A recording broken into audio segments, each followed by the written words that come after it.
And can you hear me okay? Yes. Sure. As we know from the Gospels, one night Jesus and his disciples were crossing the Sea of Galilee in a boat. Suddenly, an intense storm came up with howling winds and driving rain and waves breaking over the boat's sides. I can imagine the darkness in the sky and the fear they must have been feeling. Jesus was asleep, so the disciples woke him, asking him why he didn't care enough about them to do something. The Gospel of Mark then tells us, and I'm paraphrasing here, he rebuked the wind and said to the sea, "Peace, be still." So the wind ceased and the waters were calmed. And the disciples said to each other, "Who is this that even the wind and the sea obey him?" Well, right now, as we all know, Hurricane Idalia is barreling towards our Florida Gulf Coast. Part of me wishes that this was the time that the Lord lived on the earth so that he could just say, "Peace be still" to this hurricane. But we know that's not exactly how life works in 2023. Forecasts show it reaching landfall tomorrow morning. We have the advantage of being a lot better prepared than those disciples, don't we? As we visited the grocery stores to load up on water and batteries and non-perishable foods, we've watched the news reports that are updated by the hour on our wall-mounted big screen TVs. We check our cell phone apps to see the trajectory of the forecast models, and we charge those phones on our portable phone chargers. We prepare our human selves as best we can. But Lord, we know that you are our source of refuge and strength and peace to calm our worried selves. We thank you for all those using the many avenues of technology to keep us safe. Excuse me. From the meteorologists to the city and county personnel and our government officials, those making preparations in shelters and hospitals, electricians on call, and clergy ready to serve. We pray for all those here in Florida, our families and our friends, that you may keep us all safe from all harm. We place our trust in you, dear Lord, not just today as we aim towards our technology goals, but as we continue to work together to meet the needs of our church and community. Keep our hearts at peace as we go through our own personal storms as well. Psalm 107, verse 29 says, "He stilled the storm to a whisper. The waves of the sea were hushed." Hush now our worries and fears during this storm, and thank you for our time together once again. In Jesus' name we pray. Amen.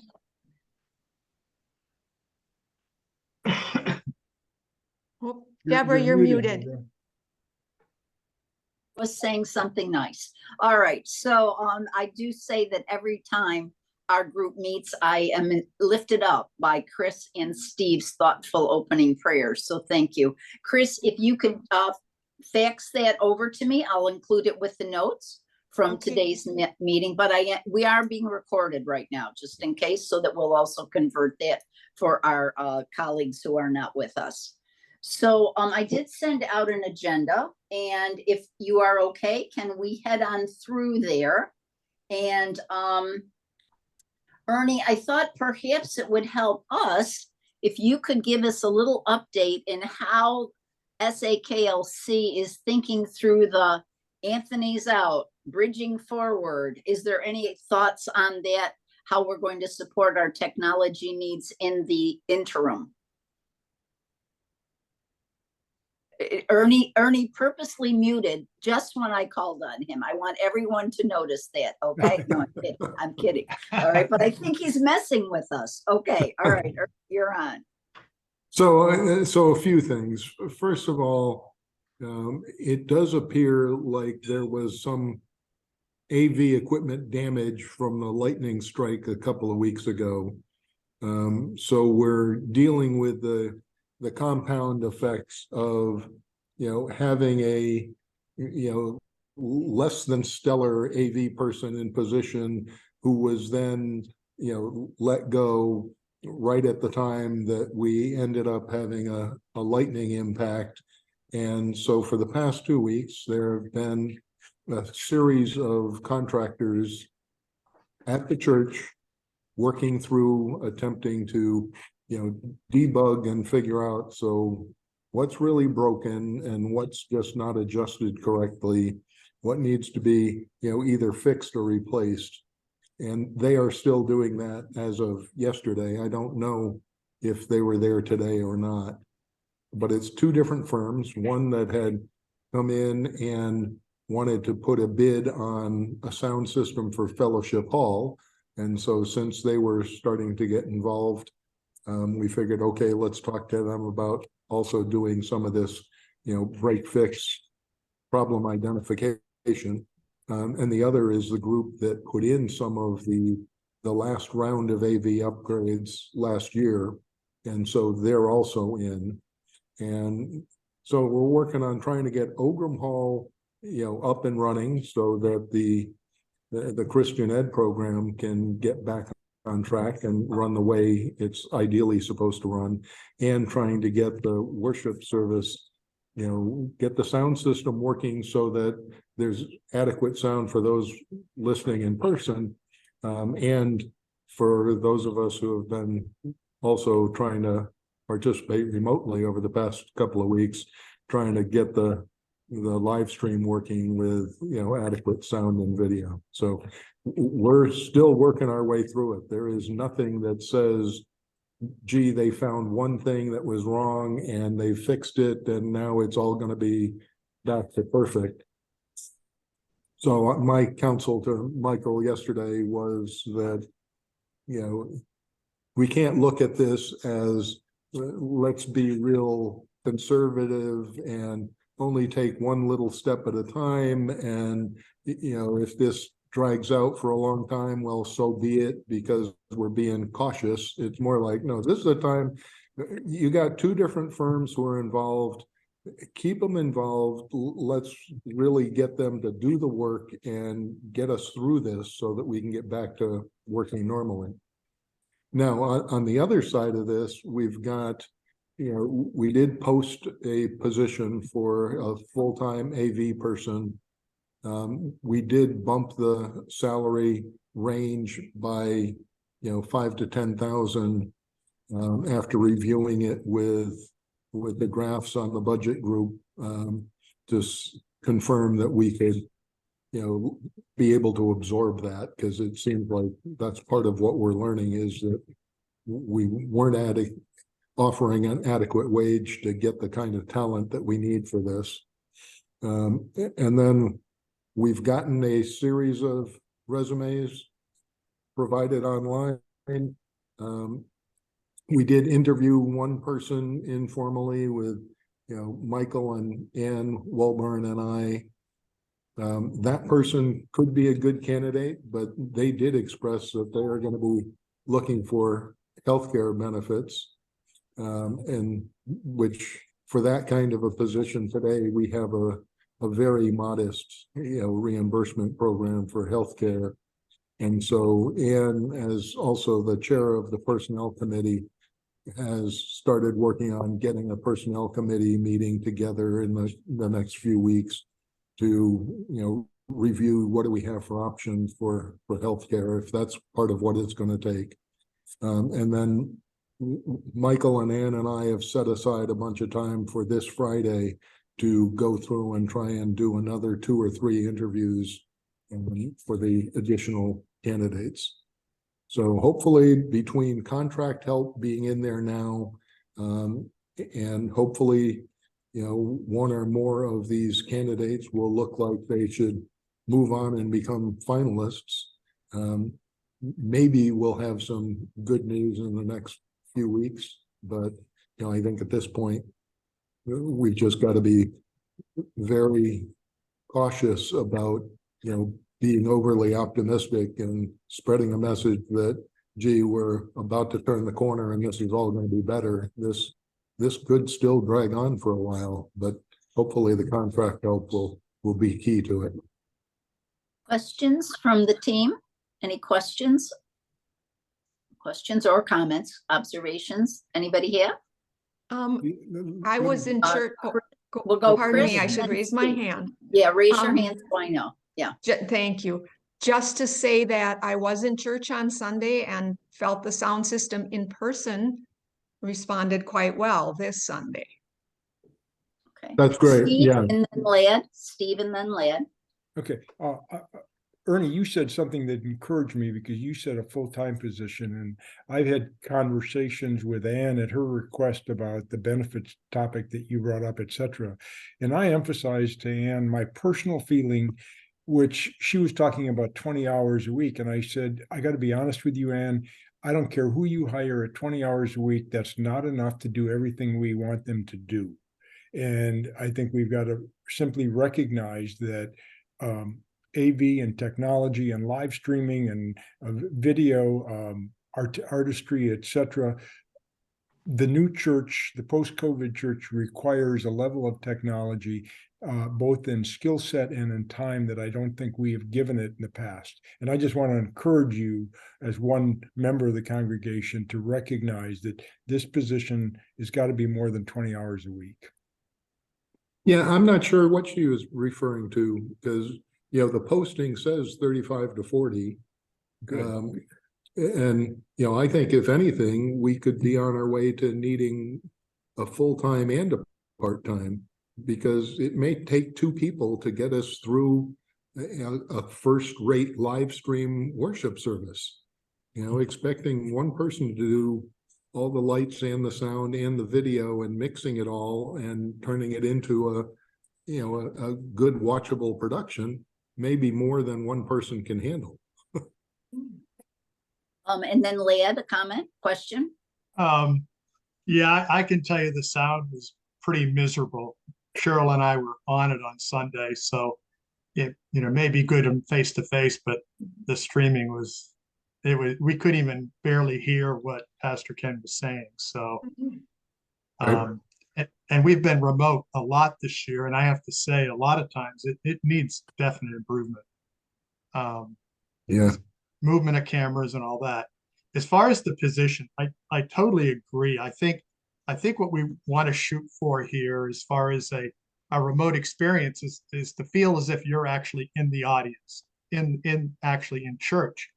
And I think in order to do that, you're looking for someone who has, I hate to say it, but a pretty good range of skill sets. Not only a videographer, someone who is very good at doing simultaneous social media, doing streaming. You're talking about someone who has some kind of training. Because I tell you, that's the one thing about Anthony. I was not impressed by his social skills, his interpersonal skills. And I think we need to be very mindful of bringing someone on board who can communicate well, who can do some just-in-time training as we try to get, everyone in the church familiar with just the basic training, basic technologies that we're using. So, I hope we don't do this on the cheap, and I say that not really knowing the budget. But I think that every time we keep jumping around, bringing new people in, we're going to end up in the same place. So that's kind of some of my thoughts. Hopefully it's looking at someone who has a range of skills and is again can relate to people in our church, and has some kind of training background. And I don't mean you have to be a professional trainer, but certainly have the skill sets to help people with simple things, because it seems like that we're heading in that direction.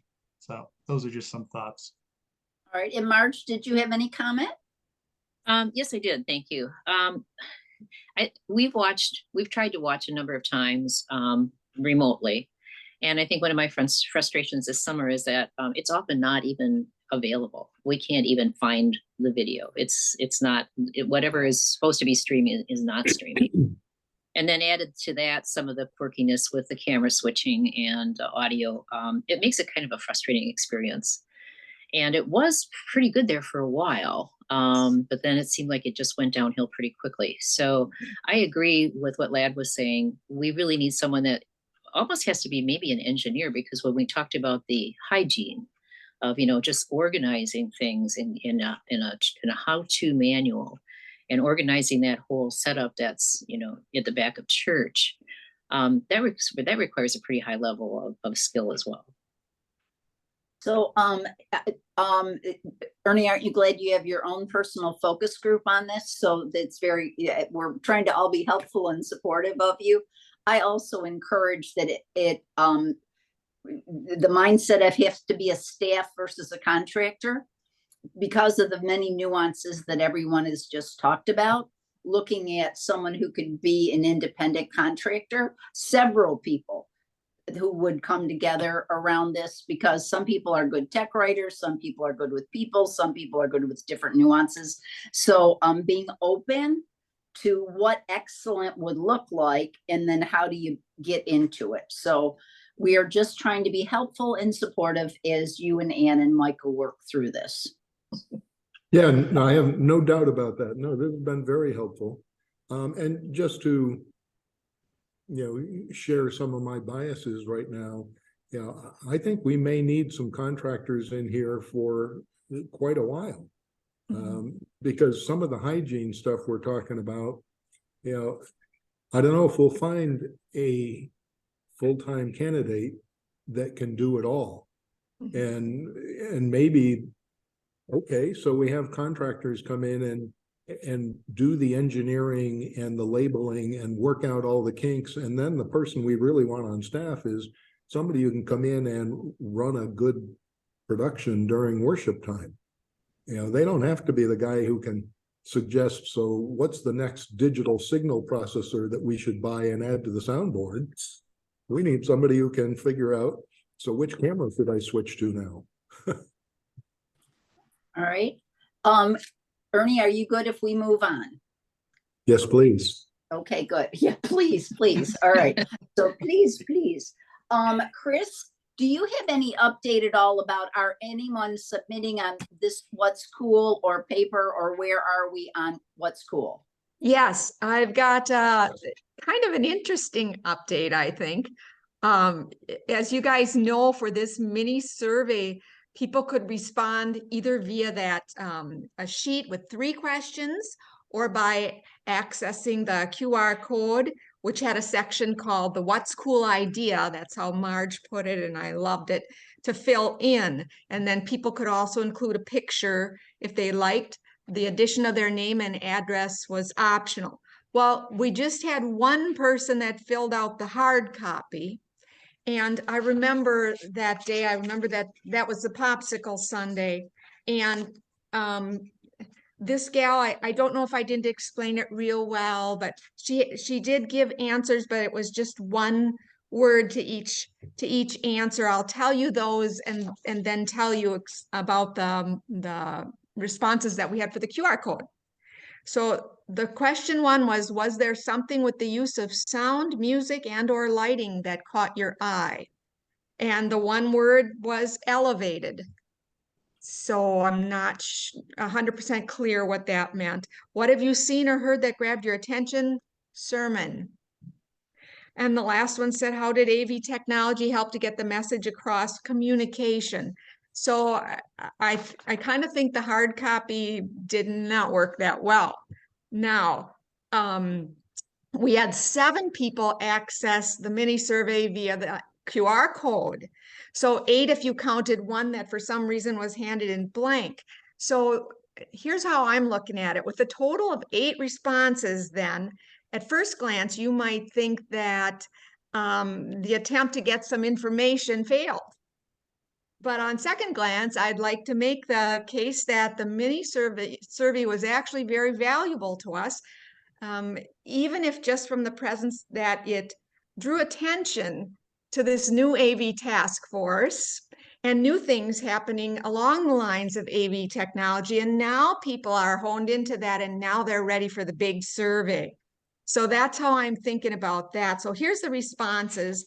The first 2 were submitted by our 2 task force members. Marge, I'll do yours first. She said, I like the way this church highlights, well, these are churches that people have seen. So this is one that Marge had seen, correct, Marge? It's correct.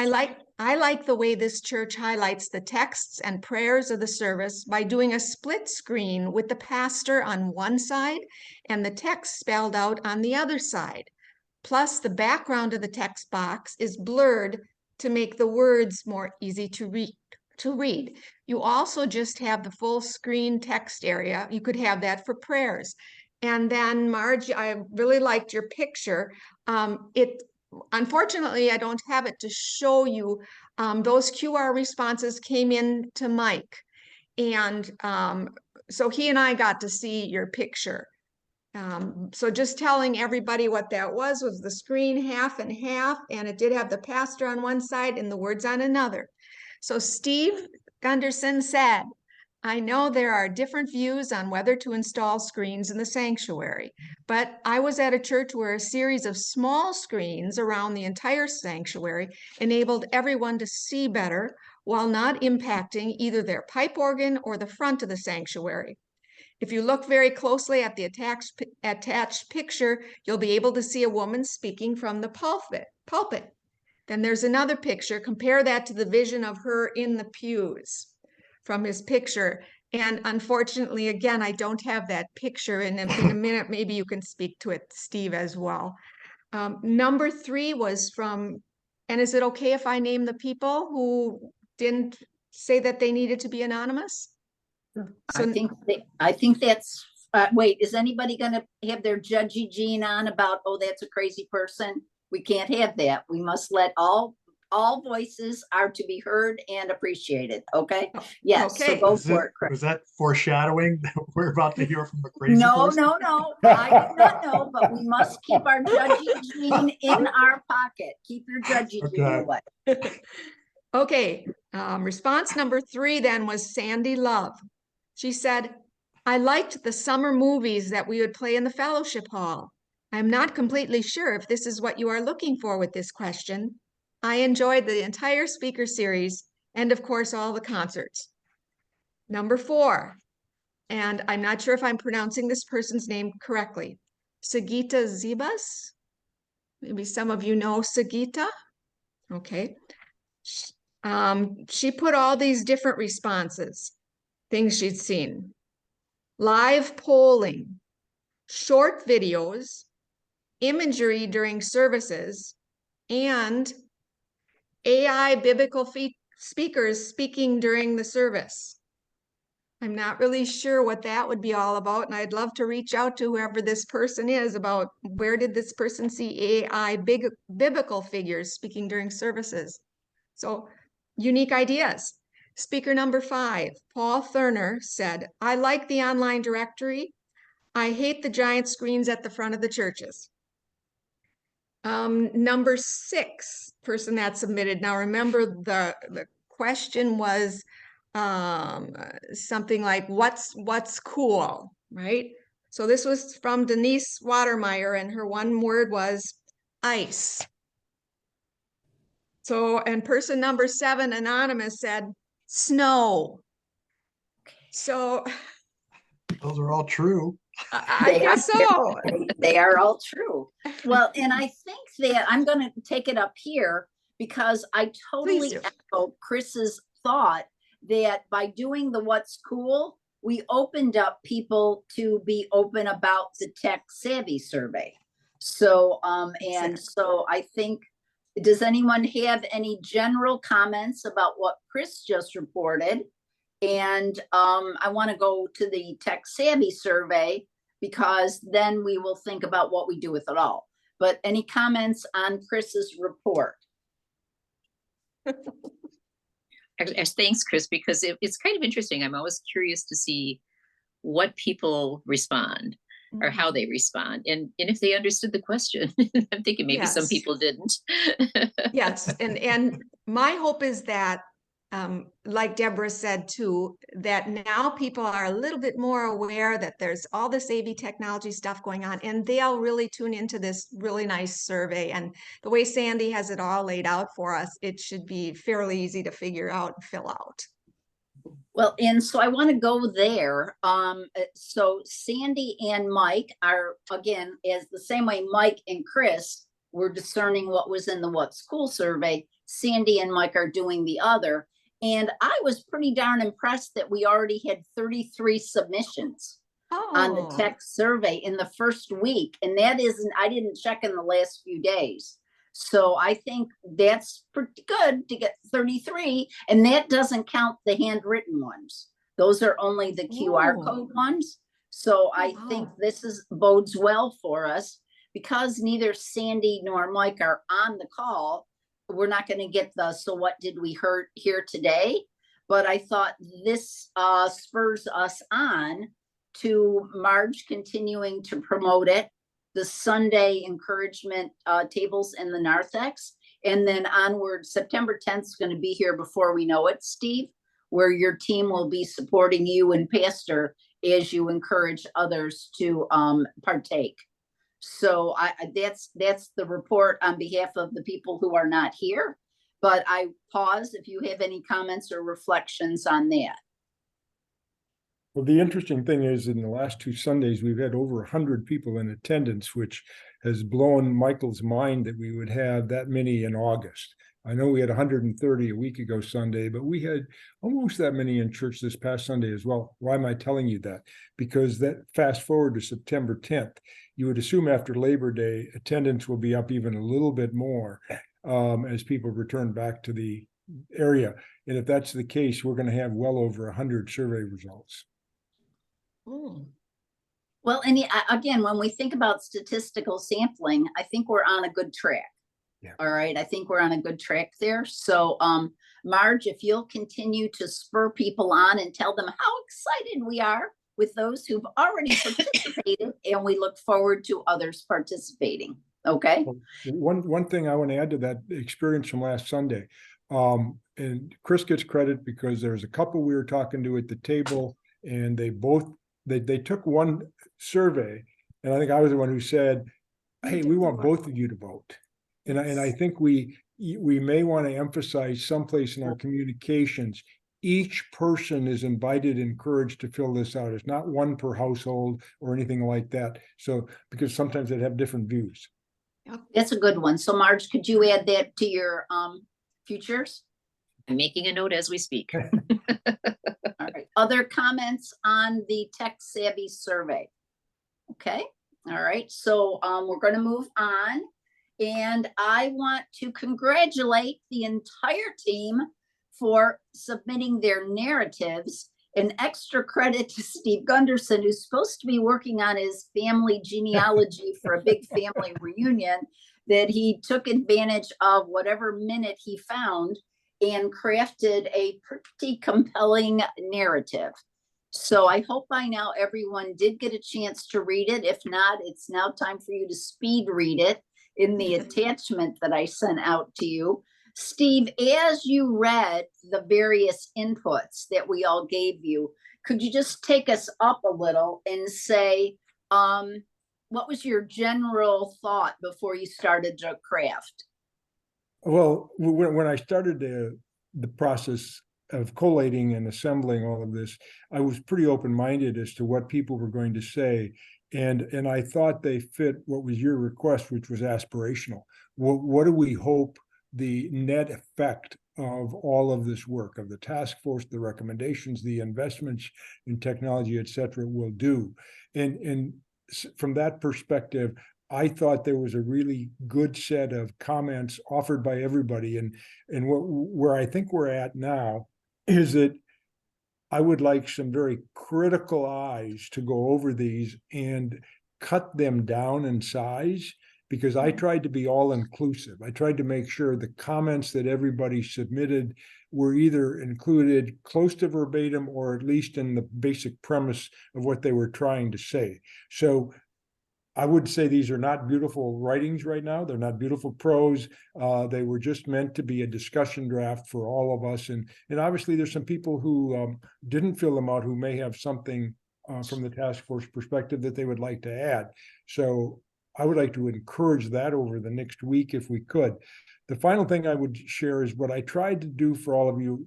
Again, not to impose, but to suggest. Here was a format that could sort of give you the impression of what our final report to the council/congregation will look like. And so that really helped me because it sort of talked about where we started and what we were and what we were not. And then this is then we go to a section on what have we learned, which has to be a pretty detailed section on certainly what the technology survey has taught us on skill set, on priorities, on things like that. And then obviously there's a section at the end which perhaps becomes most important, which is what are the recommendations of this task force? And that will be, I guess, developed at a later date. All right, so I'd like to take this in a couple of parts. Sure. Number one, wordsmithing by committee will not be a good use of our time. So I would like us to, I open it up for comments, general, knowing that the homework assignment will be to take Steve's narrative and give him your comments. We'll have everybody send your comments back to Steve about, I think too much here, too little here. I like this better. So we're going to do our individual feedback to Steve, but I'd like us to just say, as you read it, and as you looked at the format he's suggesting, high level, keep your comments up above, up at the balcony, and what would you like to offer for the good of the order? Who's got some comments on this? Ernie? Yeah, I'd be happy to go. I love the document. I think that the opening is great general background, and then getting into the points 1 through 5. But my suggestion would be that rather than trying to fine tune it very much now, do we think about what do we come up with for recommendations? And then how do we fine tune this document so that it is the best lead in to our recommendations, rather than fine tuning it now and then perhaps come in and saying, yeah, well, we cut out the part that really supports this recommendation. So that was my only. All right, that's good fodder. All right, other comments up similar, different that people have generally as you read it? I really liked it, Mark? Steve. I really like the introduction. I think we're also close to it, that we sort of are past those first steps, but nobody else knows that. So I think it's really important to educate the reader as to how we started, what our goals were, and then what we actually did. So I think it's a really, I don't know how you did this, honestly, it's great. You're right. I think it needs to be pared down a little bit, but I think the content is right. I think it's just a matter of just sort of tweaking and fine tuning. But I agree with what Ernie just said. I was having a hard time figuring out what needed to be in here because we don't know what our recommendations are yet. So I feel a little bit like we have the cart before the horse at this point. Okay. All right. And so Chris or Ladd, comments you have? Chris first, then Ladd. Well, I think it's an excellent document, but I am that person that has to mull it over for a day or two before I speak. So if you'll allow me to do that, but I agree, maybe if we could condense it just a little bit, but it's an excellent introduction, especially in telling what we did and telling the guiding principles so that, the congregation and certainly the council realizes that this comes from a place of really wanting to not only serve our people, but continue to grow our congregation and to meet their needs with with technology. So I think it's great. And I like the sequencing. Okay. Ladd, high level observations? No, the document's very good. Because when I set my input in, I go into the details, especially in the topics that I'm very comfortable with. So I think this does a nice general sweep of why everything is so important. I'm not real. I have to think about this a little more, but I think I'm in agreement with the idea of the recommendations. I think they have to kind of both connect to each other. And so I'm trying to figure out should we be tweaking this first, or should we talk about what recommendations are? And even with that, how much detail do we go in? I mean, when I look at training, we make recommendations for training. That can be kind of specific. So I have to admit, I'm not sure which one we should be doing first. Well, so I'm going to take what I've listened to and kind of synthesize it for, I don't want us ever to do work that is not going to be productive. And so I would like to suggest, Steve, if you are okay, let's have everyone continue to have this in their hand. All right. And if you want to tweak the beginning in any way, without getting into what might be affected by recommendations, I think we could parse it that way. All right. But not get into what would this look like? What would that look like, until we have a few more until we have discerned what our finding and recommendations will be. So I was going to kind of take it two-parter. If you like the opening, or you think the opening needs to be tweaked a little bit, please let Steve know that now.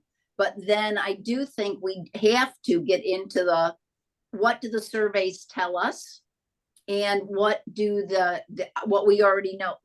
I look that we've got two parts coming down the track here.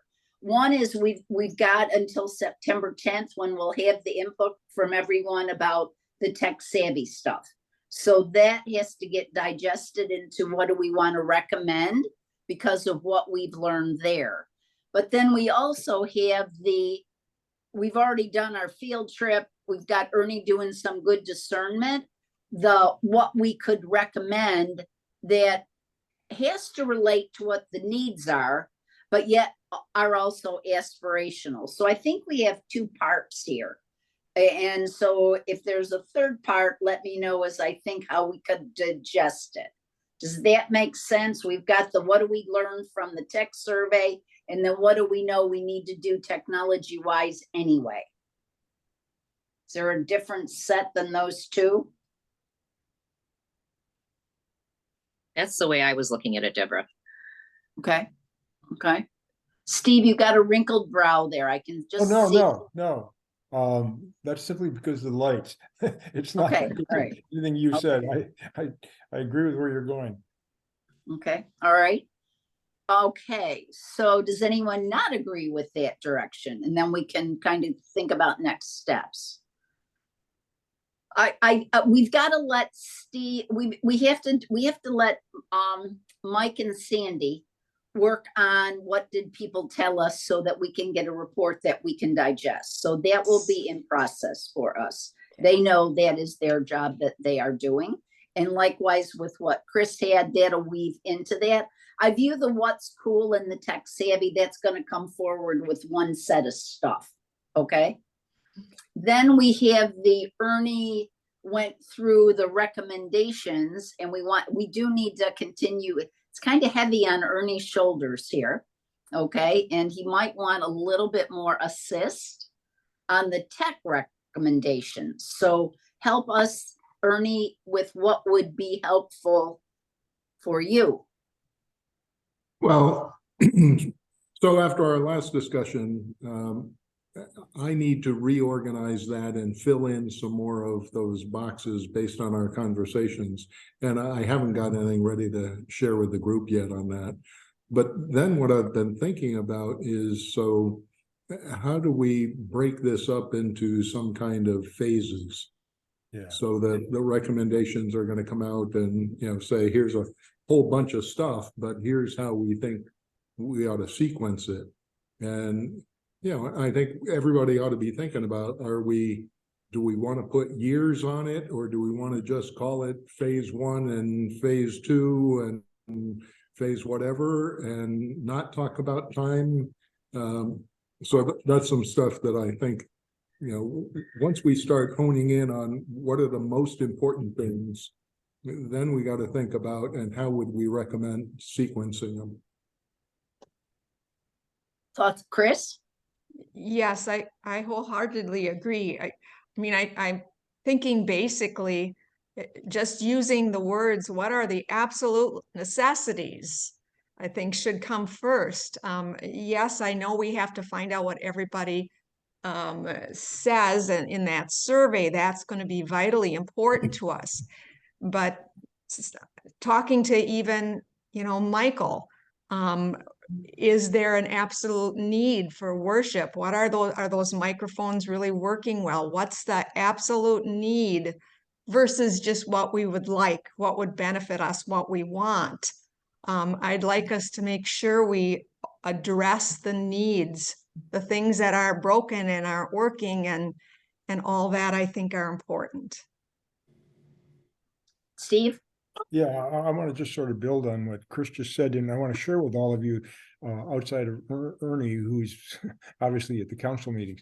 At the last council meeting a week ago, Monday, I actually moved on behalf of the council that we authorize such sums as necessary to solve the communications technology issues, both within the sanctuary and on the online. And the goal there was to, because we have a protocol that anything that's going to cost over $6,000 requires council action. Yeah. And so I wanted to make clear that they were empowered to do what is necessary to get this solved, and there's some sense of urgency in getting it done. And I have to thank Ernie because he clearly backed me up at that meeting. And it was important, I think, for both Michael and Pastor to hear that the council's pretty serious. We don't look very good right now, as some of you voiced early on today, and this has got to be solved. And there has to be a sense of urgency that among some of us, I haven't sensed. Ernie probably has because he's on it day to day, but I wanted you to know that that's there. The other reason I'm telling you that is I think we support the council in whatever they do, and Michael and Pastor in whatever they do. If we can follow up with what Chris just said, in our report, we can list some things that the AV Technology Task Force listed as urgent items. And they'll probably even have done some of them by the time this report comes out. But if this is something read by the council and even others in the congregation, it will give them the backup that is, I think, really essential in making those kind of operational decisions. Well, and that's a beautiful thing that we can put in the report, lauding the council for their proactive on these things. So it's kind of like affirmation of what we have heard and know, but they had the foresight to hop right on it. Okay. All right. So Ernie, I'm back into helping you. You're going to go back when your time allows, but Adelia might have you out there stranded with no power, and you're just going to have your yellow pad. So you're going to have lots of time. Notes. But I want to make sure you get the support you need as you're putting this through. I know you'll probably work with Michael, but is there any other talent on the team that you would like as you try to organize this in some form or fashion? Not that I can think of. I really think it's just a matter of, I've got to, fill in some of those numeric scores on some of the columns as we had discussed and send them out and have people, really look at it carefully and say, does this feel right to me, or do I see it differently? So we can try and, in one turn of email, come up to some consensus on how are we ranking these things. And then the hard part, which you can be thinking about in your spare time, is what do you think are the top items that we should be moving on? And not the break fix stuff, not the let's get out of trouble stuff. You can take that for granted that we're going to have to do that. But once we're out of trouble, what do you think are the high impact things that we ought to be going after? And just from a bit of a marketing perspective, if we're going to use terms around how do we break this into phases, we may want to call that break fix stuff phase 0. Phase 1 is what we're recommending should really start to make a difference. Phase 0 is just, we got to get things cleaned up and get back to a baseline. And then we'll go after phase one, and here's what phase one looks like. So Ernie, would it be fair in your workload? Our next meeting as a team is September 11th. And that's right, September 11th. So that would mean, would you be able to have your next draft of tech stuff by September? We would want to give everybody at least the weekend, if not a few more days, to review it in preparation. So how are you feeling about that? Let me look. Huh? Yeah, so that would mean, that would give you next week. We won't have the findings from the survey. So I guess we could cancel September 11th, but I think we need to keep kind of moving forward in some discussion ways.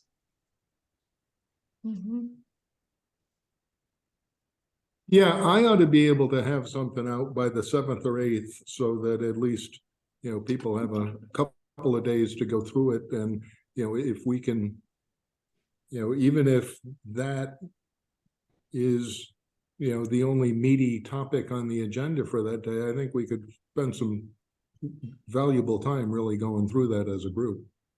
Well, and we'll also by then have another number count on how many surveys that we have. And so I think we've got enough for a meeting if you're able to get that to me by September 8th. Sign me up. Okay, all right. All right, so I am going to keep Steve's narrative with my attachment so people are knowing they are still digesting the narrative. Okay, I want people to keep digesting that. Okay. All right. Is there anything else that would be helpful at this time? Anything else that would be helpful? So I guess it feels like we've got to figure out how to get Pastor and Michael more engaged in this. All the rest of the members, I know we're missing a bunch of people today, but all the rest have been very actively involved, even if they're not here today. But those two are busy with other stuff and are kind of fallen by the wayside. All right, so the next meeting on September 11th, I am more than happy to do a personal outreach to them and asking them if they could possibly participate in person. They can get a donut at the Patterson Foundation, and we'd really like them to be there on the 11th, having read the narrative on stuff.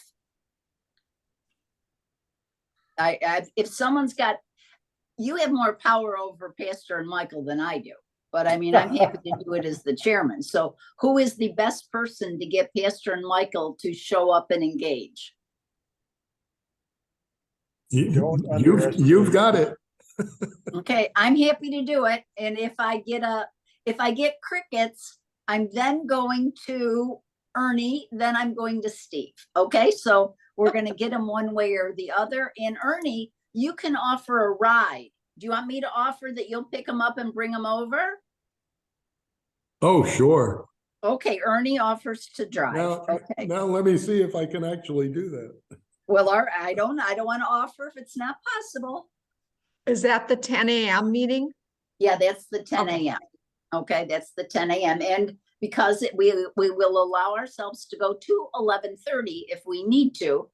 But I'd like to keep us at an hour if we can. Okay. All right, Steve, you're still there. I got to get better lighting for you. You look frowny.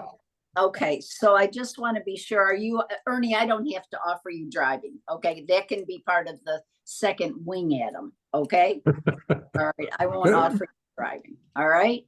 All right. So I think we're done today, unless anyone has any other things they would like to talk about.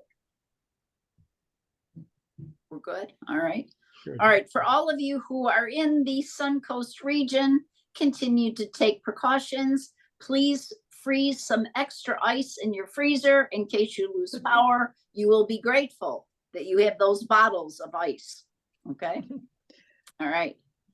All right. I think we're all done, and thank you very much. Thank you. Thank you, Deborah. Thank you all. Thank you, Deborah. To you. everyone. See you soon. Stay safe. Bye-bye.